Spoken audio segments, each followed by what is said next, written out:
The marina was dug out of the desert. This is the fact that becomes impossible to ignore once you understand the geography.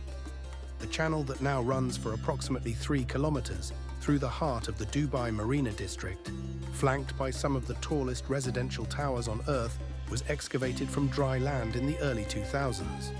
The water was brought in from the Gulf. The towers were built along both banks. People moved in.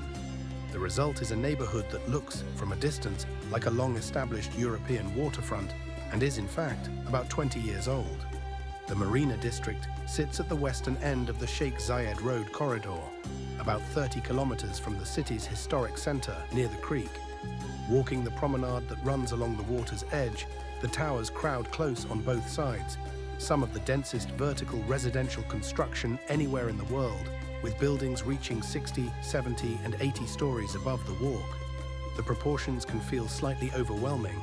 The sky is visible only in a narrow strip directly above, and the scale of the structures relative to the human body is one of the more physically immediate ways Dubai communicates its ambitions.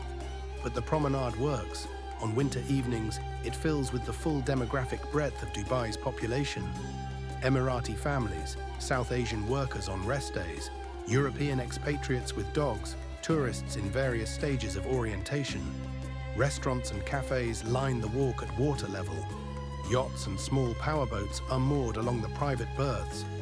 The lights from the towers reflect in the channel, and the atmosphere is genuinely pleasant in a way that does not require historical depth or cultural context. It is simply a well-made urban waterfront, and people use it as such. Adjacent to the marina, JBR, Jumeirah Beach Residence, takes this logic to the sea.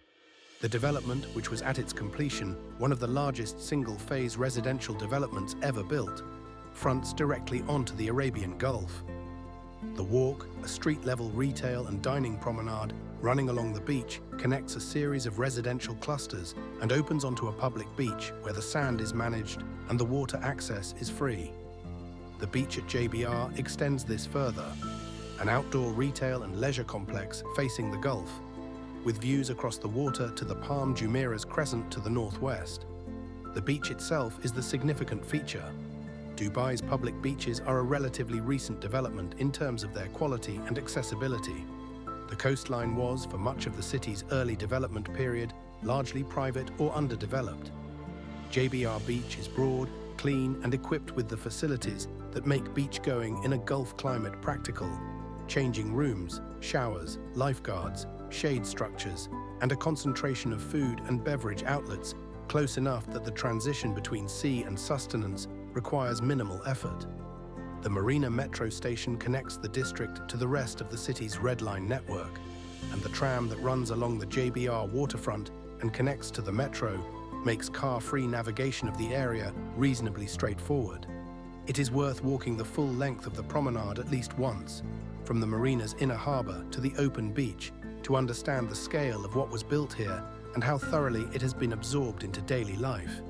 The construction cranes that built these towers have moved on to other sites elsewhere in the city. What they left behind has the settled quality of somewhere that people genuinely live. Not a show district, but a neighborhood, dense and loud and alive with the business of ordinary days.